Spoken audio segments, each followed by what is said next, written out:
game. Guys, a lot of news coming out of the league meetings, the NFL league meetings, the owners' meetings in Phoenix. And one piece of information in particular really caught my interest, and it was regarding the Browns quarterback situation. And like we said last segment, this is just kind of evergreen. It feels like my entire life we've been wondering who the Browns quarterback is going to be. And this season is no different. We're wondering, will it be Dylan Gabriel, Shedeur Sanders? Are they going to add somebody? We heard Andrew Berry saying this week that they may look to add younger in this quarterback room. But there's another guy, a very expensive guy, that is still in the mix there, and that is Deshaun Watson. And you may remember a year ago, Browns owner Jimmy Haslam said that the trade for Deshaun Watson was a big swing and a miss. He said it was a big swing and a miss. Well, he's changed his tune, dudes. He's changed his tune. He said this week. Deshaun has a great chance. Fresh start, offensive-minded coach who has, in his past, been able to work with all kinds of different quarterbacks and make them successful. So Deshaun has a great chance to do that now.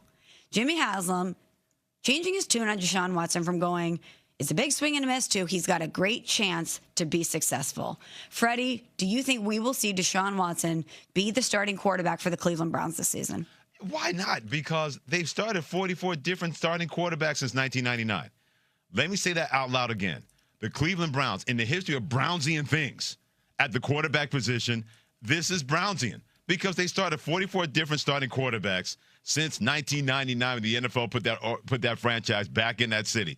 Everybody from Tim Couch to Baker Mayfield to Spurgeon Wynn to Derek Anderson to Jeff Driscoll. Of course, we should expect that maybe Deshaun Watson would have a shot to be a starting quarterback because they've started 44 different guys since 1999. If you're Jimmy Haslam, you're thinking, I'm just going to say anything.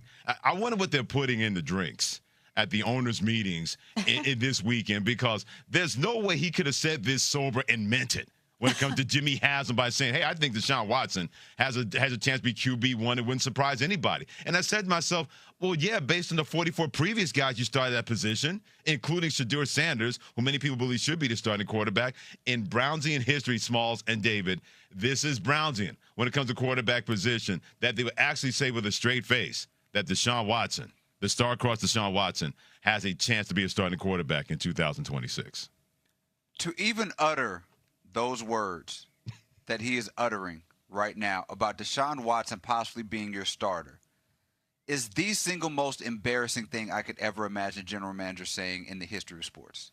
That you have a guy who is so disgraced that it should not even be in the league, that you gave this dude all of this money that nobody thought was a good idea, and you had continued to have him on your roster.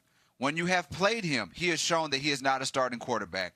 You have drafted quarterbacks, and to be in a position where you feel like this is your best option, given all the on-the-field and off-the-field stuff, it's an embarrassment beyond anything the Browns have ever done. It's an embarrassment for the NFL. It's an embarrassment that anybody is even uttering Voldemort's name right now when we're talking about Deshaun Watson. He should be banished from the league, from being talked about in this manner, not even for the off the field stuff, but for how putrid he has been on the field and the amount of money that you paid him by circumventing your own morals, by circumventing so much else in the league right now. It is a disgrace that we're even talking about Deshaun Watson right now. Yeah, you said we don't care about the off-the-field stuff. We don't care about the allegations with the massage therapist. We don't care about all the legalities that are tied to him because he's good at football. Well, guess what? Since he's been with you, he's not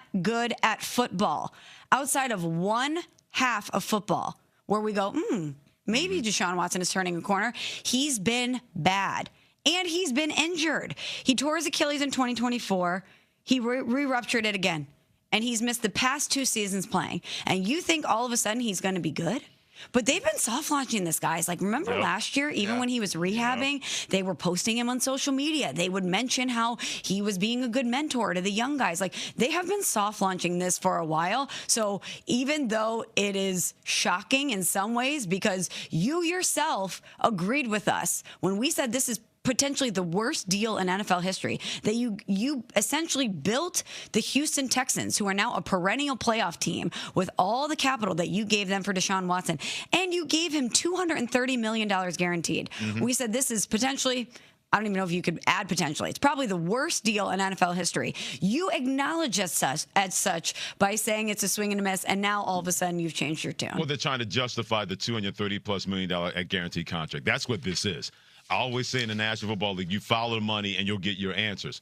This is where we are, guys, with the Cleveland Browns. If they hadn't paid him that kind of money, there's no way he's still a Cleveland Browns member. But because they decided to saddle to that horse with that kind of money, they're trying to justify that money they paid Deshaun Watson. That's why they've been soft launching this for more than a second. Well, coming up next, alongside Freddie Coleman and David Dennis Jr. Here with you on Sports Center, NFL League meetings continuing down in Arizona. Yesterday, we discussed the Vikings QB rooming competition. Today, the Browns have an interesting scenario, maybe the most in the league. 2 second-year quarterbacks in Shedeur Sanders and Dylan Gabriel.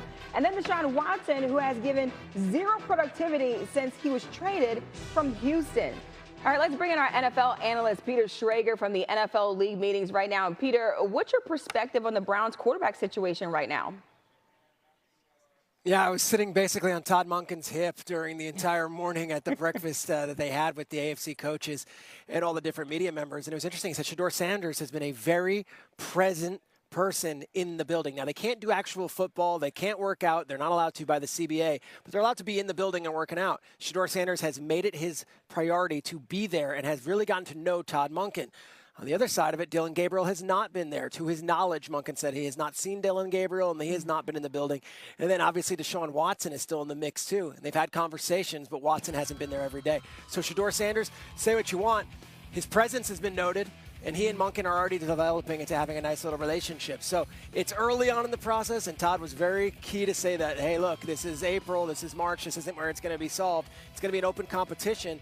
But Shedeur Sanders has done everything he could possibly do by being in the building and being that coach every single day. Yeah, early on, but small details like that will matter down the line. All right, over to the Broncos, who now have wideout Jalen Waddle in the fold. How would you grade the Broncos roster reconstruction efforts so far this offseason? I thought Sean Payton was excellent this morning and candid in his demeanor about the freak out that Broncos fans had over the first 2 weeks of free agency when they made literally no moves. They didn't sign anybody from the outside. He says, in so many words, the mistake that teams make in this league is trying to win the day. What does that mean?